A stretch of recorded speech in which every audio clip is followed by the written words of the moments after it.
A glittering lobby, a man in rags, and a CEO who thought his laughter defined power.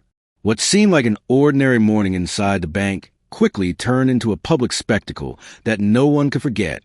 Here, beneath the marble and glass, arrogance collided with dignity, and a conflict that would change everything was born. The First Metropolitan Bank towered over the heart of the city, a symbol of wealth and stability. Its glass facade shimmered under the morning sun, catching the admiring eyes of those who walked by. To the outside world, it represented financial power, a place where fortunes were guarded and multiplied. Inside, the grand lobby stretched like a palace, designed to impress anyone who entered. Marble floors gleamed as if polished by hand every hour. Towering pillars gave the space a cathedral-like grandeur, and gold-lettered signs directed clients to executive offices, investment services, and private wealth management. Everything about the place radiated success, control, and exclusivity. The lobby bustled with life that morning. Suited professionals clutched briefcases and coffee cups as they hurried across the shining floor. A young couple whispered at the reception desk about applying for a loan. A wealthy businessman signed papers with personal banker, his diamond-studded watch flashing under the lobby lights. Security guards stood tall at their stations, their eyes scanning the room not out of suspicion, but as part of the polished presentation the bank offered. For employees, this was another routine day. For customers, it was a reminder that they belonged to the elite few who could walk through these doors with confidence. But the rhythm of the morning broke the moment the glass doors at the entrance slid open. A hush seemed to fall, not sudden, but gradual, as though the air itself recognized something unusual. A man stepped inside, and his presence immediately disrupted the symmetry of wealth and polish. He wasn't dressed in a tailored suit or carrying a leather portfolio. Instead, he wore a coat whose edges were frayed, shoes that had clearly survived more pavement than comfort, and clothes that suggested more nights on the street than mornings in offices. A worn backpack hung loosely on his shoulder, and though his hair was unkempt and his beard uneven, his eyes carried a depth that was impossible to ignore. The silence wasn't absolute. Phones still rang, keyboards clicked, pens scratched across paper. But there was a ripple through the lobby. Heads turned, eyes lingered, and whispers started to pass like a quiet current. A teller froze mid-sentence while handing a customer's receipt. A middle-aged woman waiting in line instinctively clutched her purse a little closer. An executive near the elevator frowned deeply, as though the man's presence alone had lowered the value of the building. In an environment built on status and appearances, this stranger stood out like a crack in the marble. Yet, if the homeless man noticed the stares, he didn't show it. His steps were steady, not rushed or hesitant.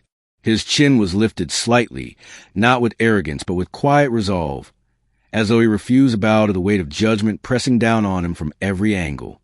He didn't flinch at the whispers, didn't shrink under the eyes dissecting his presence.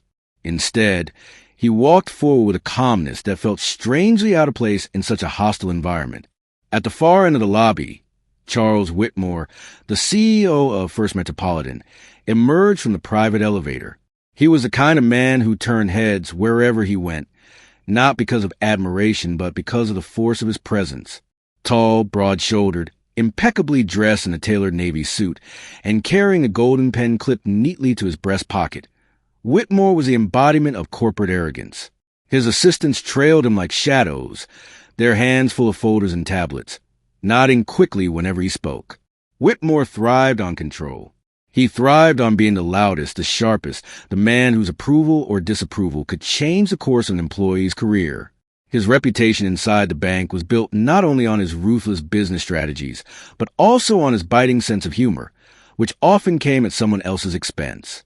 And now, as his eyes landed on the man in the ragged coat standing in his marble lobby, he saw an opportunity for a performance. A smirk stretched across Whitmore's face.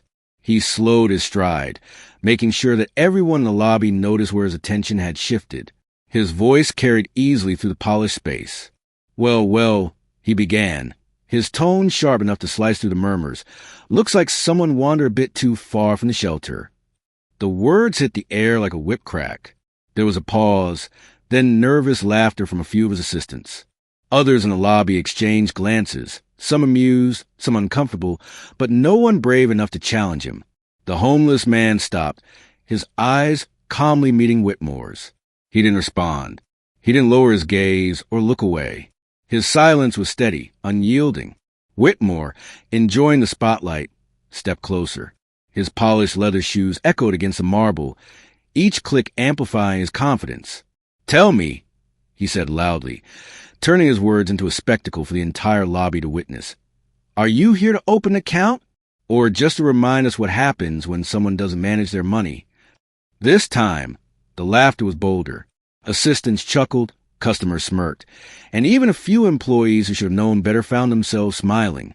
Some shifted uncomfortably, torn between loyalty to their boss and a nagging sense that something about this didn't feel right. But Whitmore didn't notice or didn't care. For him, it was another stage, another chance to prove his dominance. The man in the ragged coat remained silent.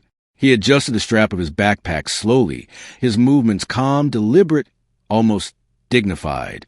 His eyes stayed locked on Whitmore's, and though he said nothing, there was something unsettling in that gaze. It wasn't anger. It wasn't shame. It was something else, something that made the laughter feel suddenly shallow. Whitmore, irritated by the lack of reaction, raised his hand and gestured toward the glass doors.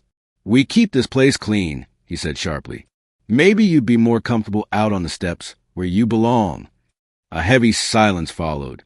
Even those who had laughed earlier now hesitated, their smiles fading as the cruelty of the remark settled in. A security guard shifted awkwardly, as though waiting for instructions he didn't want to follow. The receptionist lowered her eyes to her desk, pretending to shuffle papers, unwilling to meet the gaze of the man who had just been dismissed like trash. The homeless man didn't argue. He didn't plead. He simply turned, his movement steady, and began walking toward the exit. His footsteps against the marble floor were softer than the laughter that had mocked him, yet somehow they carried more weight. They were the footsteps of a man who refused to be broken, no matter how sharp the words hurled at him. The crowd parted slightly as he passed, their silence louder than the mockery that had preceded it. Some avoided his gaze. Others stared as though searching for something in his calm face that they couldn't quite understand. His presence was leaving a mark, even if no one admitted it aloud. Whitmore chuckled, shaking his head as he turned back toward his assistants. "Some people never learn," he muttered, his tone dismissive. For him, the moment was over, just another reminder of who held the power in this building. But for those who had truly watched, something lingered.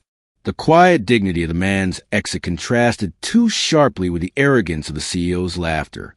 It was a contrast that left an aftertaste in the air, as though the marble itself had absorbed the weight of injustice. No shouting, no retaliation, just silence, and silence has a way of echoing louder than words.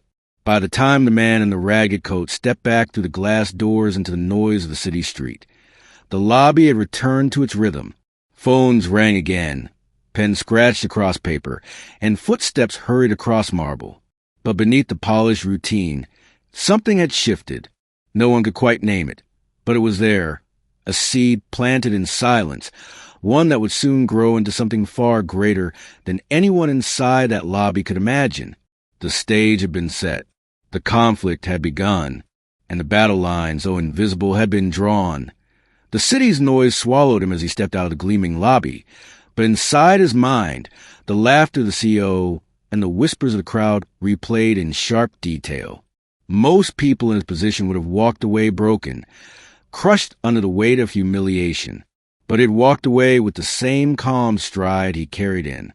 The world saw a homeless man in rags. What they didn't see was the story behind those rags, a story of brilliance, wealth, betrayal, and survival. His name was David Miller. Once, not too long ago, that name had meant something in the world of finance and entrepreneurship. David was not born into wealth. He had grown up in a modest neighborhood, raised by parents who worked long hours to provide for him. His father was a mechanic, his mother a schoolteacher. They couldn't give him luxury, but they gave him something far more valuable: discipline, resilience, and a belief that hard work could build a future. From a young age, David showed signs of a sharp mind. Numbers fascinated him. Where other kids struggled with equations, he saw patterns, opportunities, possibilities. In college, he majored in economics, quickly outshining his peers. Professors remembered him not just as a bright student, but as someone with rare instinct for business. By the time he was in his late 20s, David had built his first small investment firm. That firm grew faster than anyone had expected. David had a knack for spotting undervalued opportunities, real estate projects others ignored, tech startups dismissed as risky, small businesses desperate for growth but lacking resources. He turned these overlooked ventures into thriving successes. Investors began to flock to him, and within a decade, David Miller's name became synonymous with smart, ethical investing. Unlike many in his field, he didn't believe in crushing the little guy. He believed in lifting people up, and, in return, he built a reputation for fairness. By his early 40s, David was a millionaire many times over. He owned multiple properties, had stakes in promising companies, and was respected even among the old guard financial elites who had initially dismissed him as an upstart. He attended galas, spoke at conferences, and was often interviewed about his insights on the future of the economy. His tailored suits fit perfectly, his home overlooked the river, and his life seemed untouchable. But wealth does not shield anyone from betrayal. It began with a partner he had trusted for years, someone who managed part of his portfolio. This partner, driven by greed, began diverting funds through shell companies. At first, it was subtle, hidden beneath the complexity of numbers that only someone like David could eventually detect. By the time David realized what was happening, millions had vanished, tied up in lawsuits and debts that would take years to untangle. At the same time, the economy took a nosedive. The crash hit harder than anyone had predicted. Real estate values plummeted, startups collapsed, and even the strongest portfolios bled. For David, who had already been weakened by betrayal, the crash was a knockout blow. His properties were foreclosed, his accounts drained by legal battles, and his once booming firm crumbled under the weight of lawsuits and unpaid investors. In a matter of 2 years, David Miller went from being a man invited to sit at the table with billionaires to a man who couldn't pay rent on a modest apartment. Friends distanced themselves. Investors who once praised him now treated him as a cautionary tale. Even the media, which had once celebrated his rise, published sharp headlines about his fall. In the brutal world of finance, one mistake, or one betrayal, was enough to erase decades of work. But David was not a man who surrendered easily. Even as he lost his wealth, he held on to something far more important, his dignity. He refused to beg, refused to manipulate, refused to adopt the arrogance that had destroyed so many others in his field. Instead, he accepted his downfall with the same calmness he had once accepted his success. He knew he was not broken. He knew his mind, his experience, and his resilience were still intact. What he didn't know was how long this storm would last. Without steady income, he drifted. At first, he stayed with distant relatives who offered him temporary shelter. Then, as debts piled higher, he had no choice but to live in shelters, then on the streets. His once tailored suits were sold to pay for food. His expensive watches and jewelry were long gone. All that remained was a worn backpack with a few personal items, an old leather notebook where he scribbled ideas, a fountain pen gifted by his father, and a photograph of his parents smiling proudly at his graduation. Still, even in rags, David walked with quiet strength. He never slouched in shame, never begged for pity. Those who passed him on the streets might have seen just another homeless man, but those who stopped long enough to meet his gaze would notice something unusual: clarity. His eyes still carried the sharpness of a man who understood the world far deeper than most people ever would. He found ways to keep his mind sharp. He read discarded newspapers, memorized market trends, and scribbled notes in his notebook. On some days, he visited public libraries, poring over financial journals, silently analyzing the same kind of data he once presented in boardrooms. And every so often, when no one was looking, he smiled faintly to himself, because deep down, he knew his story wasn't over. That was why, even in the lobby of the First Metropolitan Bank, When Charles Whitmore had mocked him in front of an entire crowd, David had not crumbled. He had endured worse. He had faced betrayal, ruin, and loneliness. The laughter of an arrogant CEO was nothing compared to the weight of losing everything he had built with his own hands. More importantly, David knew something that Whitmore did not. The bank itself was vulnerable. Beneath its polished marble floors and glittering glass walls, cracks existed. David had been following the markets closely, watching as whispers spread about potential real estate shifts and changes in ownership. He knew that opportunities always came in disguise, and only those with patience could see them clearly. So when he walked out of the bank that morning, humiliated but calm, he wasn't walking away defeated. He was walking with the knowledge that the world had mocked him before, and he had risen again. And this time, he wasn't just thinking about surviving. He was thinking about taking back control. The man in the ragged coat was not just another homeless figure wandering the city. He was a strategist, a survivor, and a man who understood that power is never permanent. It shifts, it turns, and it always leaves openings to those willing to wait. For now, he would keep his silence. For now, he would carry his backpack and his scars. But the time was coming when the world, and Charles Whitmore, would be forced to remember the name David Miller. The story shifts back to the bank, where the CEO sat in his top-floor office, looking out to the floor-to-ceiling windows that stretched across the city skyline. To anyone on the outside, this office screamed success. Polished mahogany desk, Italian leather chairs, abstract paintings worth more than a middle-class home. But behind that polished image sat a man who thrived not on leadership, but domination.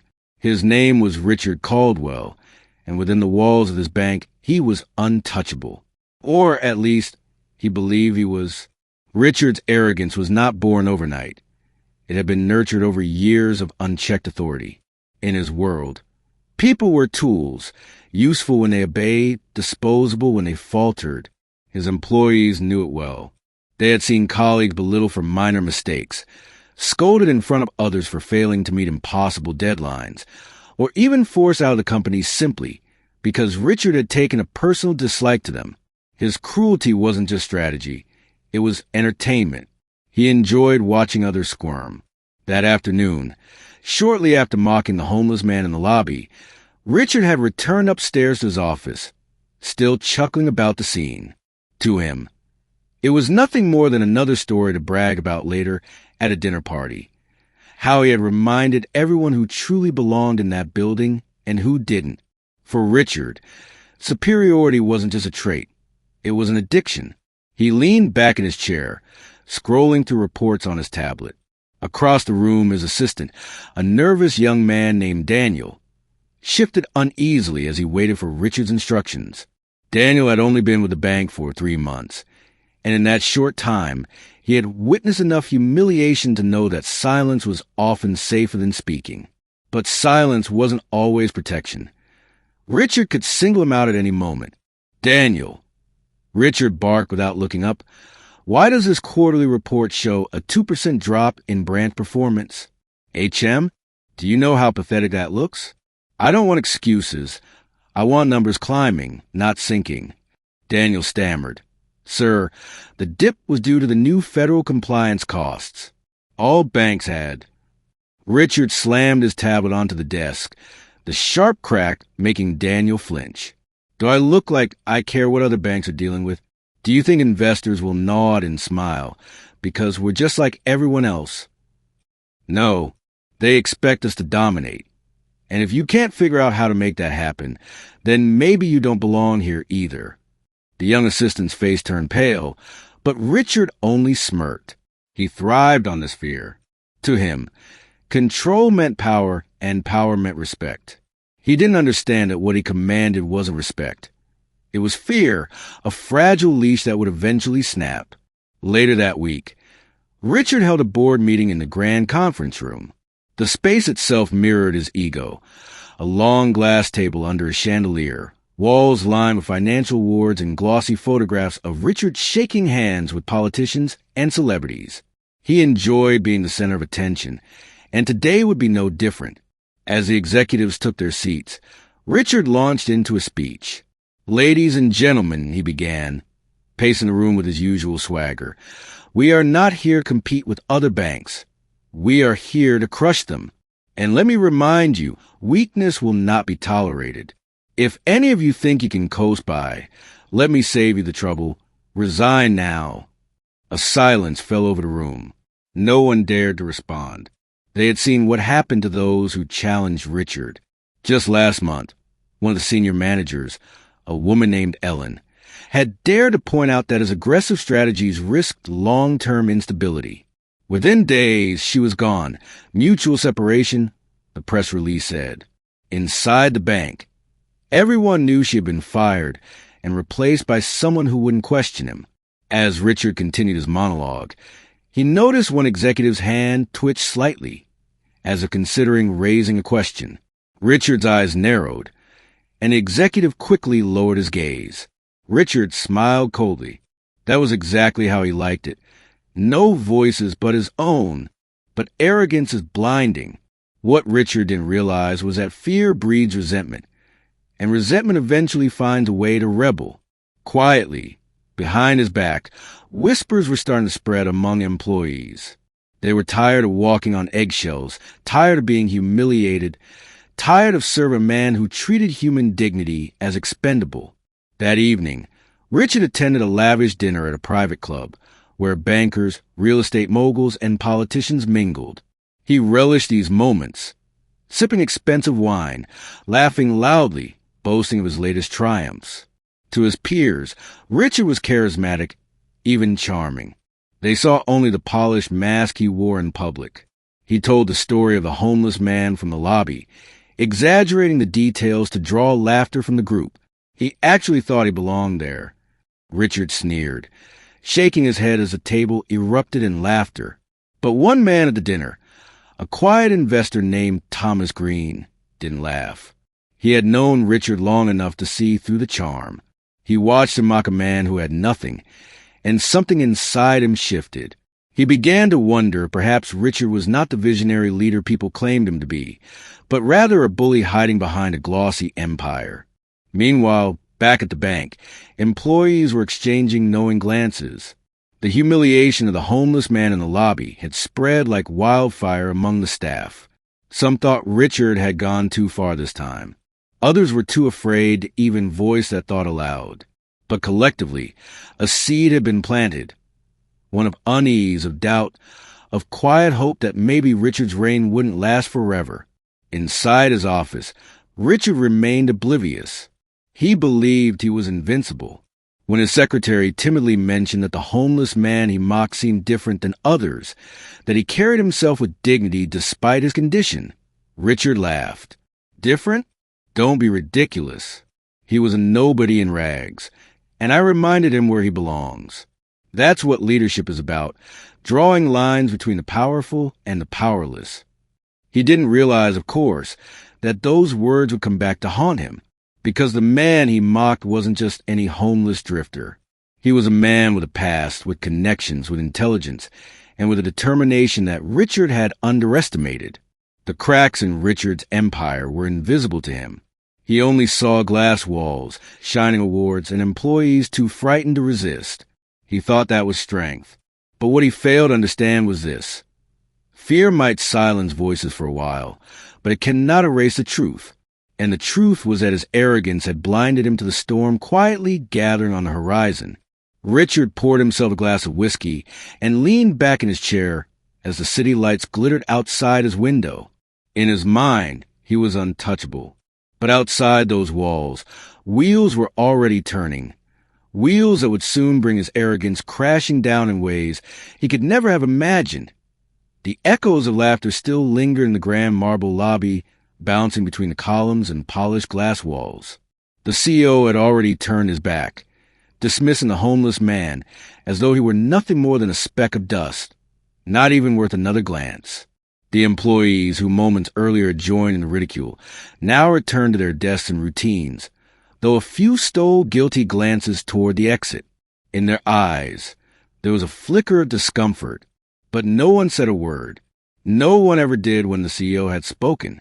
The homeless man, his ragged coat hanging off his thin shoulders, his shoes worn nearly through at the soles, did not argue. He didn't raise his voice, didn't attempt to defend his dignity. Instead, he adjusted the strap of the old canvas bag slung across his chest, lowered his gaze to the floor, and quietly turned toward the towering glass doors. Every step he took seemed heavy, not from weakness, but from the weight of humiliation that had just been forced upon him. As he stepped out of the marble lobby and onto the bustling sidewalk, the contrast struck him. Inside, a world of power and wealth. Outside, the chaos of everyday life where people rushed about with no idea of the small drama that had just unfolded. Cars honked, phones rang, and the city moved forward as though nothing had happened. Yet for him, everything had changed. He paused just beyond the revolving doors, pulling in a long breath of cold air. His hands trembled slightly, not from fear, but from restraint. He had stood silently while being mocked, and now his silence pressed against him like a coiled spring. But unlike others who might erupt in anger, he channeled it inward, locking it away as fuel for something greater. As he walked down the block, the jeering voices still echoed in his mind. "Get out of here. You don't belong. Look at you." They were words meant to break him, to remind him of how far he had fallen. And yet, the more they replayed, the straighter he stood. Each insult became another brick in the foundation of a new resolve. He found himself wandering aimlessly at first, past glass storefronts displaying the luxury items he once could have bought without hesitation. Watches, suits, leather briefcases, all the tokens of success that once defined his life. He didn't linger on them. They weren't his goal anymore. What mattered wasn't buying back into appearances, but reclaiming something deeper. Respect, autonomy, justice, at a small park across the street. He sat down on a bench. His canvas bag thudded softly against the wood, and he pulled it into his lap. From inside, he drew out a battered notebook. Its pages were yellowed and frayed, but inside lay the remnants of his past life. Ideas, contacts, sketches of ventures that had never seen the light of day. He flipped through the pages slowly, almost reverently, as though reacquainting himself with a long-lost friend. On one page was the outline of a business model he had built years ago, before betrayal and collapse had wiped him out. Another held numbers, projections, and notes scrawled in a younger, more optimistic hand. He traced the lines with his finger, his jaw tightening. The world may have forgotten him, but he had not forgotten himself. His mind drifted back to the bank lobby, to the CEO's sneer. The humiliation had been public, but in a strange way, it had given him clarity. That moment wasn't just an insult. It was a spark. And now, sitting on that bench, he began to see the outlines of a plan. It would not be easy. It would take time, patience, and connections he hadn't tapped in years. But he still knew people. He still had knowledge. And knowledge, unlike money, couldn't be stripped away by betrayal. The more he thought, the calmer he became. His heartbeat steadied. His breathing slowed. Where moments before he had felt small under the weight of humiliation, now he felt something swelling inside him, steady and immovable. His silence in the lobby had not been defeat. It had been choice. And now that choice gave him power. Because silence, when paired with resolve, can be louder than any shouted word.